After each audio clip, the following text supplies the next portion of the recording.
যে সমস্ত শিক্ষার্থী রবীন্দ্র মুক্ত বিদ্যালয়ে পাঠরত, বিশেষ করে মাধ্যমিকে পাঠরত প্রত্যেক শিক্ষার্থীদের কাছে আজকের এই ভিডিওটি ভীষণভাবে গুরুত্বপূর্ণ।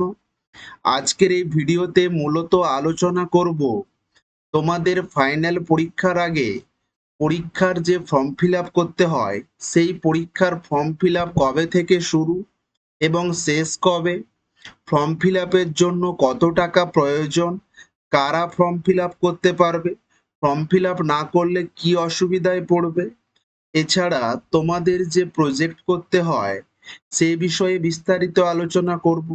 প্রজেক্ট করতে হবে কি হবে না, বা যদি প্রজেক্ট করতে হয় কবে জমা দেব, পরীক্ষার সকল খুঁটিনাটি তথ্য এই ভিডিওতে আলোচনা করা হয়েছে। তাই প্রত্যেককে বলবো ভিডিওটি না টেনে প্রথম থেকে শেষ পর্যন্ত ভালো করে দেখো। আশা রাখি সমস্ত তথ্য সঠিকভাবে তোমাদের বোঝাতে পারবো। আমি তোমাদের সঙ্গে রয়েছি গোপাল স্যার। আমাদের স্টাডি সেন্টার থেকে তোমরা চাইলে অনলাইন এবং অফলাইন ক্লাসের সুবিধা নিতে পারো।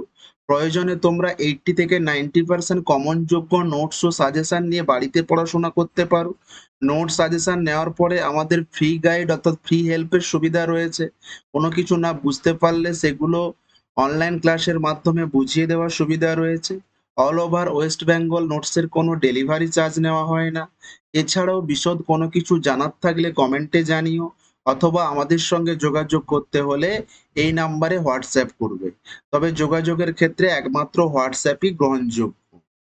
দেখো, যে সমস্ত শিক্ষার্থী মাধ্যমিকে ভর্তি হয়েছো, তোমরা ভর্তি হওয়ার 2 থেকে 3 মাসের মধ্যে তোমরা এই ধরনের একটি কার্ড পেয়ে গেছো, যেটাকে বলা হয়ে থাকে রেজিস্ট্রেশন কার্ড বা রেজিস্ট্রেশন সার্টিফিকেট কাম স্টুডেন্ট আইডেন্টি কার্ড।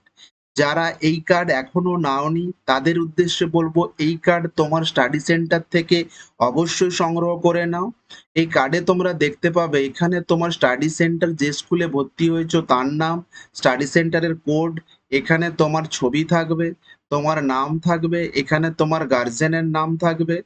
এবং দেখে নাও সর্বোপরি যেটা দেখার হচ্ছে তোমার কি কি বিষয় রয়েছে। দেখো, first language Bengali, second language English, বাকি যেগুলো কম্পালসারি সাবজেক্ট দেখে নাও mathematics, physical science, life science, geography, history. Clear? তার মানে তুমি এই 7টা বিষয়ে তুমি এক্সাম দিতে পারবে। তাহলে এক্সাম দেওয়ার জন্য তোমাকে কিন্তু পরীক্ষার ফর্ম ফিল আপ করতে হবে। এবার বলে রাখি, মূলত যে সমস্ত শিক্ষার্থী 2023 সালে নভেম্বর ডিসেম্বর মাসে অ্যাডমিশন হয়েছিল, অর্থাৎ নভেম্বর ডিসেম্বর মাসে অ্যাডমিশন বলতে যেটাকে বলা হয় ডিসেম্বর সেশন, অর্থাৎ যে সমস্ত শিক্ষার্থী ডিসেম্বর সেশনে ভর্তি হয়েছিল তারা 2024-এর ডিসেম্বর মাসে ফাইনাল এক্সাম দিতে পারবে। তাহলে ফাইনাল এক্সাম দেওয়ার জন্য কিন্তু পরীক্ষার ফর্ম ফিল আপ করতে হবে। যারা পরীক্ষার ফর্ম ফিল আপ করবে না তারা কিন্তু ফাইনাল এক্সাম দিতে পারবে না। বোঝা গেল? এছাড়াও তোমাদের যে সমস্ত শিক্ষার্থী জুন সেশনে ভর্তি হয়েছিল, তাহলে তাদের এক্সাম কিন্তু জুন মাসে বা মানে জুন টু জুন, হয়তো কোনো কারণে জুন মাসে সে এক্সাম দিতে পারে, সে চাইলে এই ডিসেম্বর মাসে এক্সাম দিতে পারে। তার জন্য তাকেও পরীক্ষার ফর্ম ফিল আপ করতে হবে। যারা জুন সেশনে পরীক্ষা দিয়েছিলে তাদের রেজাল্ট অলরেডি বেরিয়ে গেছে। এবার কোনো শিক্ষার্থী যদি 1টি 2টি 3টি বা যাই হোক যতগুলো সাবজেক্টে ব্যাক পেয়েছো বা ফেল করেছো, ওই ফেল করা সাবজেক্টগুলোতে তুমি চাইলে আবার পুনরায় পরীক্ষা দিতে পারো এবং পাস করতে পারো। তার জন্যও কিন্তু তোমাদেরকে ফর্ম ফিল আপ করতে হবে। ক্লিয়ার? আশা রাখি তোমাদের বোঝাতে পেরেছি যে কারা ফর্ম ফিল আপ করতে পারবে এবং ফর্ম ফিল আপ করার জন্য কি কি করণীয় সেগুলো আমি বলে দিচ্ছি। ক্লিয়ার? এবার দেখো, তোমাদের প্রজেক্ট নিয়ে আমি আসছি।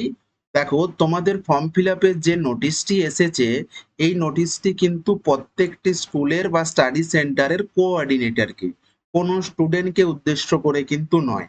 শুধু এটুকুই তোমাদেরকে দেখিয়ে দিচ্ছি। দেখো, 2/9/2024 থেকে ফর্ম ফিল আপ শুরু, শেষ হচ্ছে 30/9/2024। দেখে নাও নোটিশে, এই যে 2/9/2024 থেকে 30/9/2024 পর্যন্ত ফর্ম ফিল আপ চলবে। 9 অর্থাৎ 9-এর মাস বলতে সেপ্টেম্বর, অর্থাৎ সামনের মাসে অর্থাৎ সেপ্টেম্বর মাসের 2 তারিখ থেকে শুরু, সেপ্টেম্বর মাসের 30 তারিখ পর্যন্ত ফর্ম ফিল আপ চলবে। তবে এক্ষেত্রে কয়েকটা কথা তোমাদের বলে রাখি, এটা কিন্তু 2 থেকে শুরু 30 পর্যন্ত চলবে। এবার অনেক স্টাডি সেন্টারে যে নির্দিষ্ট কোনো একটা দিন ধার্য করে, ওই দিনই সবার ফর্ম ফিল আপ করে দেয়। একটি কি দুটি কি তিনটি দিন ধার্য করে। আবার অনেক স্টাডি সেন্টার আছে 2 তারিখ থেকে 30 তারিখ পর্যন্ত চলতে থাকে। আমি তোমাদের প্রথমত বলবো, তুমি তোমার স্টাডি সেন্টারে একবার কথা বলে নিও বা ফোন করে নিও যে তোমাদের ফর্ম ফিল আপ কবে করবে বা তোমাদের ফর্ম ফিল আপ কবে করাবেন। ক্লিয়ার? বোঝা গেল? কারণ ফর্ম ফিল আপ কিন্তু একটা গুরুত্বপূর্ণ অংশ। কারণ ফর্ম ফিল আপ না করলে, আগেও বলেছি এখনো বলছি, যারা পরীক্ষায় ফর্ম ফিল আপ করবে না তারা কিন্তু ফাইনাল এক্সাম দিতে পারবে না। বোঝা গেল?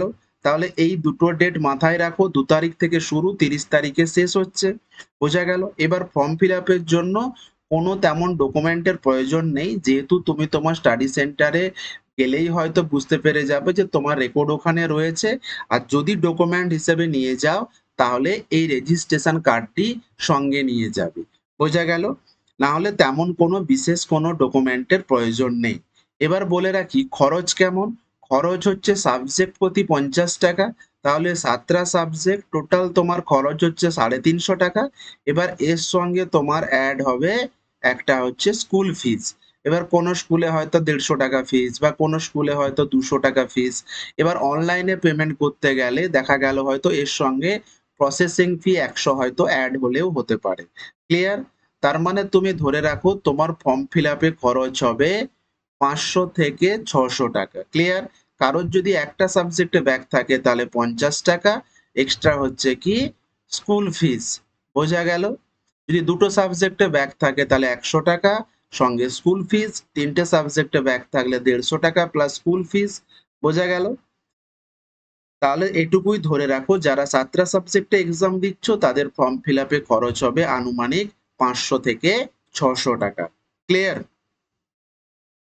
এবার দেখো, ফর্ম ফিল আপ যারা করবে, প্রথমত এটা তো তোমরা ফার্স্ট পেয়েই গেছিলে রেজিস্ট্রেশন কার্ড। তাহলে ফর্ম ফিল আপ যারা করবে, ফর্ম ফিল আপ শেষ হওয়ার পরবর্তী সময়ে তোমাদের কি দেওয়া হবে না অ্যাডমিট কার্ড। যারা এই অ্যাডমিট কার্ড পাবে তারাই ফাইনাল পরীক্ষা দিতে পারবে, অর্থাৎ ফর্ম ফিল আপ যারা করবে তারাই অ্যাডমিট কার্ড পাবে। দেখে নাও অ্যাডমিট কার্ডে কোন বিষয়গুলো লেখা আছে। Bengali, English, mathematics, physical science, life science, history, geography. অর্থাৎ এই স্টুডেন্টটি 7টা সাবজেক্টে পরীক্ষা দিচ্ছে। এবার কেউ যদি হয়তো দেখা গেল হয়তো ইংলিশে ফেল করে আছে, তাহলে তার কিন্তু শুধুমাত্র এখানে এই ইংলিশটাই লেখা থাকবে, বাকিগুলো থাকবে না। অর্থাৎ অ্যাডমিটে যেই বিষয়গুলো উল্লেখ করা থাকবে তুমি সেই বিষয়গুলোতে এক্সাম দিতে পারবে। যারা নতুন ক্যান্ডিডেট সাধারণত তারা 7টা বিষয়ে এক্সাম দেবে। যারা ফেল করা ক্যান্ডিডেট সাধারণত তারা ওই ফেল করা বিষয়ে এক্সাম দেবে। বোঝা গেল? এবার আসি তোমাদের প্রজেক্টের বিষয়ে। দেখো তোমাদের কিন্তু 7টা বিষয়। ক্লিয়ার? তাহলে 7টা বিষয়ে 7টা প্রজেক্ট করতে হবে। দেখে নাও, এই যে ভূগোল প্রজেক্ট, ইতিহাস প্রজেক্ট, ভৌতবিজ্ঞান প্রজেক্ট, বাংলা প্রজেক্ট, জীবন বিজ্ঞান প্রজেক্ট, ইংলিশ প্রজেক্ট এবং গণিত প্রজেক্ট, অর্থাৎ তোমাদের 7টা প্রজেক্ট। আচ্ছা, প্রজেক্ট কেন জমা দিতে হবে? তার কারণ দেখো, টোটাল তোমাদের 100 নম্বরের এক্সাম।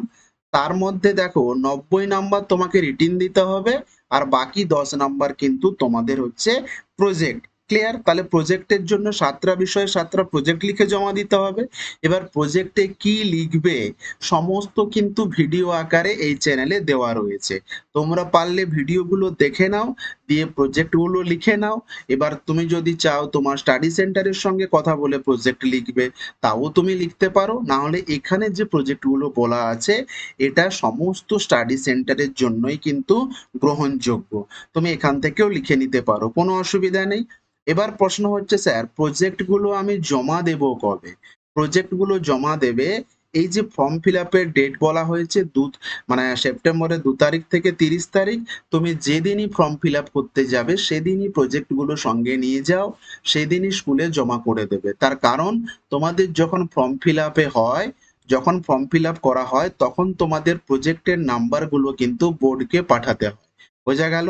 তাই তোমরা যেদিনই ফর্ম ফিল আপ করতে যাবে সেই দিনই সঙ্গে প্রজেক্টগুলো নিয়ে চলে যাও। ক্লিয়ার? অলরেডি তোমাদের সময় কিন্তু কম। যারা এখনো প্রজেক্ট লেখনি তোমরা প্রজেক্টগুলো অবশ্যই লিখে নাও। কোনো কিছু সমস্যা হলে অবশ্যই সেটা কমেন্টে জানিও। ক্লিয়ার? আশা রাখি তোমাদের সমস্ত তথ্য সঠিকভাবে তোমাদের সামনে তুলে ধরতে পেরেছি। যদি ভিডিওটি ভালো লেগে থাকে অবশ্যই লাইক করে দিও এবং কোনো কিছু জানার থাকলে কমেন্টে জানিও। তোমার কোনো ফ্রেন্ড থাকলে অবশ্যই শেয়ার করে দিও যাতে প্রত্যেকে উপকৃত হতে পারে এবং এই ধরনের আপডেটগুলি সবার আগে সঠিকভাবে পেতে চ্যানেলটিকে সাবস্ক্রাইব করে রেখো। Thanks for watching. সবাই ভালো থেকো, সুস্থ থেকো, ভালো করে পড়াশোনা করো।